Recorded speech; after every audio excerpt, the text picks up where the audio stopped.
পশ্চিম বাংলাতে আমাদের এমন একটা রাজ্য সরকার চলছে, এই সরকারের আমলে এদের উন্নয়নের ছোঁয়া এত ভালো, দেবত্ব সম্পত্তিগুলোকে এরা বিক্রি করে দিচ্ছে। এনআরসির সময় খেয়াল আছে, মুর্শিদাবাদে ধরা পড়লো, লুঙ্গি পরে মাথায় টুপি দিয়ে ট্রেনে আগুন লাগাচ্ছিল। কাদের লোক? দিল্লির লোক। কার কত সম্পত্তি আছে আমার দেখার দরকার নেই, কিন্তু উদাহরণের জন্য আমি বলতে পারি ওয়াকফ সম্পত্তি একদিকে রাখবেন, দুটো তামিলনাড়ুর দুটো মন্দিরের সম্পত্তি একদিকে রাখবেন, ওয়াকফ সম্পত্তিটা ডাউন হয়ে যাবে, ওটা হাই হয়ে যাবে। শুধু দুটো মন্দিরের কথা বলছি, তাহলে কি আপনি বলবেন মন্দিরের সম্পত্তিকে নিয়ে? কোনোদিন নয়। পূর্বপুরুষেরা, হিন্দু সমাজের পূর্বপুরুষেরা দেবদেবীর নামে, মন্দিরের নামে যে সম্পত্তি উৎসর্গ করে গিয়েছিল সেটাকে দেবত্ব সম্পত্তি বলা হয়। সেই দেবত্ব সম্পত্তিতে কোনোদিন সরকার হাত দিক, আমরা এটা বরদাস্ত করব না। কিন্তু পশ্চিম বাংলাতে আমাদের এমন একটা রাজ্য সরকার চলছে, এই সরকারের আমলে এদের উন্নয়নের ছোঁয়া এত ভালো, দেবত্ব সম্পত্তিগুলোকে এরা বিক্রি করে দিচ্ছে। তাহলে দুটো মন্দিরের সম্পত্তি কিন্তু ওয়াকফ সম্পত্তি থেকেও বেশি টোটাল হিসাব করলে। কিন্তু এটা আমাদের ভুল বুঝানো কি হচ্ছে, মুসলমানরা সব নিয়ে নিচ্ছে আর ঘোড়ার ডিম, এক বালতি পানিতে 50 মিলিয়ন নয়, কিন্তু ভুল বুঝানো হচ্ছে। দ্বিতীয় কি বলা হচ্ছে, নাকি বলছে যেটাকে ওয়াকফ বলবে সেটাই নাকি ওয়াকফ হয়ে যাবে। এটা দেশে তো সংবিধান আছে, বিচার ব্যবস্থা আছে, এটা ভুল করে মানে এই বার্তাটা ছড়িয়ে দেওয়া হচ্ছে। আমি আপনাদের বলবো অতটা সহজ নয়। যেভাবে সহজ করে বলা হচ্ছে, কর্ণাটকে একটা গ্রামকে নিয়ে যে উদাহরণটা দেয়, ওটাও কিন্তু ওখানকার জমি ব্লক লেভেলের যিনি আধিকারিক আছেন ল্যান্ড ডিপার্টমেন্টের, তাদের ফল্টের কারণে এটা হয়েছে। ও কর্ণাটকে ওয়াকফ বোর্ডের ওখানে ফল্ট ছিল না, ফল্ট ছিল ওখানকার যারা ভূমি সংস্কার দপ্তরের আধিকারিক, তারা ভুল করেছিল বলে তারপরে ইনক্লুড হয়েছে, কিন্তু ভুলটা ছিল প্রথমে ওর। তাহলে যদি ওই ভুলের জন্য ওয়াকফ প্রপার্টি তুলে দেওয়া হয়, তাহলে ভূমি সংস্কার দপ্তরের জন্য তো ভুলটা হয়েছিল, ভুলের জন্ম তো ভূমি সংস্কার দপ্তর করেছিল। তাহলে কি সারা দেশের ভূমি সংস্কার দপ্তর তুলে দেবে সরকার? বলছে অন্যায় হয়, অবশ্যই আমি সহমত, অবশ্যই আমি সহমত। দুর্নীতি হয়, আমি সহমত, কিন্তু দুর্নীতি অন্যায় হওয়ার জন্য ওয়াকফ বোর্ড তুলে দেবেন? কদিন আগে দেখলেন না বিখ্যাত মন্দির সাউথ ইন্ডিয়ায়, ও লাড্ডুতে নাকি এ করেছিল, ট্যাবে টেস্ট করেছিল, চর্বি শুকরের আর গরুর চর্বি মিশ্রিত লাড্ডু তৈরি করেছে। চরম অন্যায়। হিন্দু সমাজের, বৃহত্তর হিন্দু সমাজের মানুষ গোমাংস এবং অনেকে শুয়োরকে তারা গ্রহণ করে না, তাহলে চরম অন্যায় হয়েছে। এবার বলুন, যে অন্যায়টা করেছে ওই অন্যায়ের জন্য ওই ট্রাস্টের যে সম্পত্তি ভারত সরকার নিয়ে নেবে? এটা হতে পারে? এবার দেখতে হবে বরাত কাকে দিয়েছিল। একটা তো কোনো কাউকে বরাত দেয়। আমরা এখানে ধরুন আজকে রক্তদান করলেন, যাদেরকে টিফিন দিলাম, আমরা তো রেডি করিনি, আমরা বলে দিই একটা ডিম, দুটো কলা, হ্যান ত্যান, মিষ্টি টিষ্টি হ্যান ত্যান মিলিয়ে একটা 100 টাকার প্যাকেট করে দেবে ভাই। একটা দোকানে বলে দিলাম 150 কি 200 প্যাকেট, ওরা এনে দিয়ে দেয়। ওর মধ্যে মুরগি ডিমের বদলে যদি কেউ হাঁসের ডিম ভরে দেয়, অন্যায় করেছে তো। আমাদের আজকে এই কি অঞ্চল, সাবসিড অঞ্চল তো আর বলেনি হাঁসের ডিম, কারণ হাঁসের ডিমে কিন্তু অনেকের অ্যালার্জি আছে, খায় না। মুরগির ডিম সবাই খেয়ে নি, যদি আমি আর ডিম সেদ্ধ খুব একটা পছন্দ করি না, খাই না, কিন্তু ম্যাক্সিমাম খাই। তাহলে এবার বলুন, তাহলে সাবসিড অঞ্চলের জন্য দায়ী না ওই দোকানদার দায়ী যাকে বলা হয়েছিল, যাকে অর্ডার দেওয়া হয়েছিল?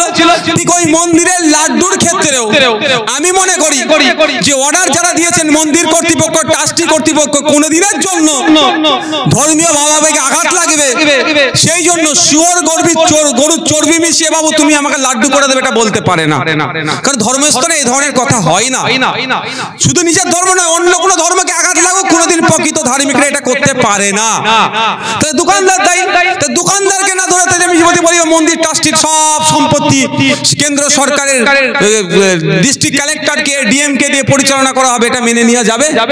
এই মর্মেই দেশের ফাইন্যান্স মিনিস্টার কি নাম, নির্মলা সীতারমনজির একটা আর্টিকেল আছে। এই একটা টাইম একটা দৈনিক ইংলিশ পেপারে পাবলিশ হয়েছে, আমার কাছে রাখা আছে। নির্মলা সীতারামনজিকে যখন এই বিষয়ে বলা হয়েছিল, ওর সঙ্গে উত্তর দিয়েছিল এতে স্টেট হস্তক্ষেপ করতে পারবে না, অর্থাৎ কর্ণাটক সরকার ওই মন্দিরের ওই ইস্যুতে হস্তক্ষেপ করতে পারবে না। যদি ওখানে ক্ষেত্রে দেশের অর্থমন্ত্রী বলতে পারে যে ওখানে হস্তক্ষেপ করতে পারবে না, তাহলে ওয়াকফ সম্পত্তিতে কিভাবে অন্যায়ভাবে অসাংবিধানিকভাবে এমনভাবে দিয়ে আসছে, এখানেও কিন্তু হস্তক্ষেপ করতে পারবে না। আর যে অন্যায় হচ্ছে সেটা স্বচ্ছতা আনার জন্য আমি তো পশ্চিমবাংলা বিধানসভায় আওয়াজ তুলেছিলাম যে কত বিঘা সম্পত্তি 2011 সাল থেকে 2023 সালে আমি প্রশ্ন তুলেছিলাম, এই 22 সালে এই 11 বছরের মধ্যে রাজ্য সরকার আনতে পেরেছে, অর্থাৎ বেদখল সম্পত্তি কত বিঘা ওয়াকফের উদ্ধার করতে পেরেছে, আর 11 থেকে 22 কত বিঘা সম্পত্তি বেহাত হয়েছে তার তথ্যটা দেন।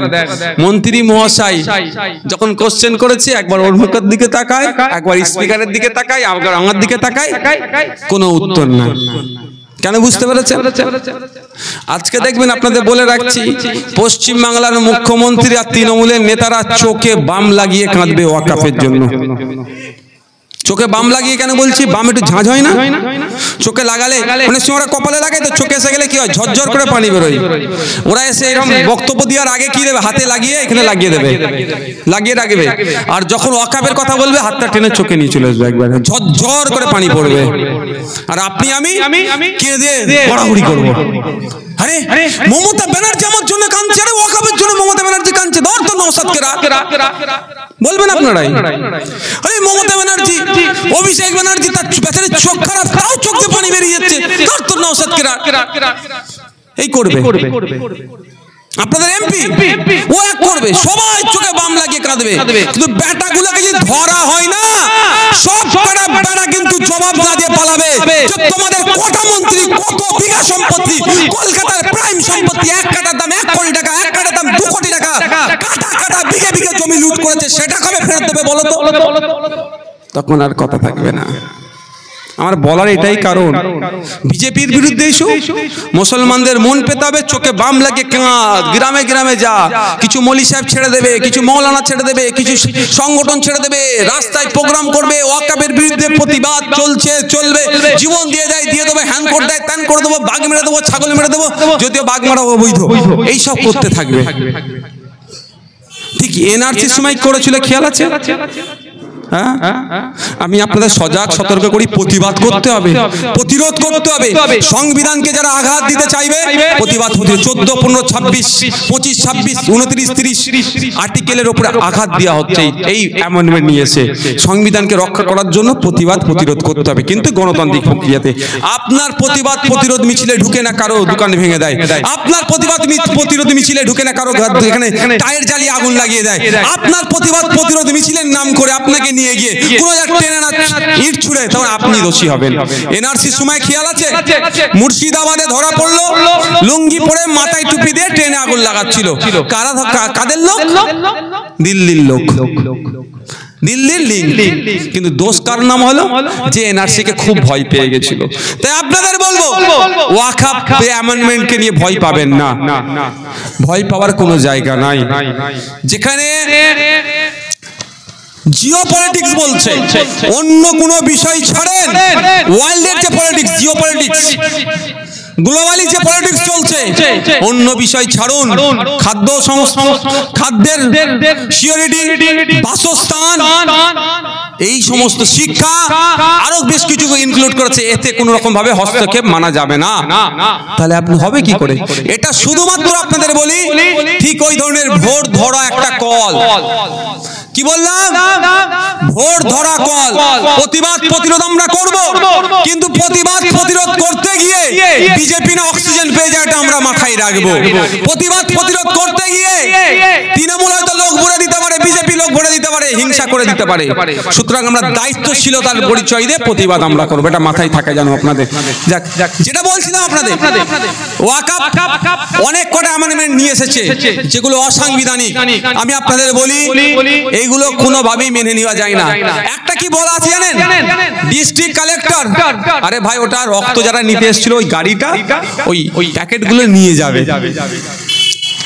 ডিস্ট্রিক্ট কালেক্টর যদি বলে কালকে আপনার ওই কর্মস্থানটা অবৈধ, ডিসপুটেড ল্যান্ড, আপনি ওখানে কবর দিতে পারবেন না, কবর দেওয়া বন্ধ হলো। যে মোতোয়াল্লি যদি একটা কবর দিয়ে দেয়, মোতোয়াল্লির 1 লাখ টাকা ফাইন, 6 মাস জেল হয়ে যাবে। এবার বলুন ডিস্ট্রিক্ট কালেক্টর গুলো কত ভালো কত খারাপ আমি বলবো না, আমি আইনের একজন সদস্য।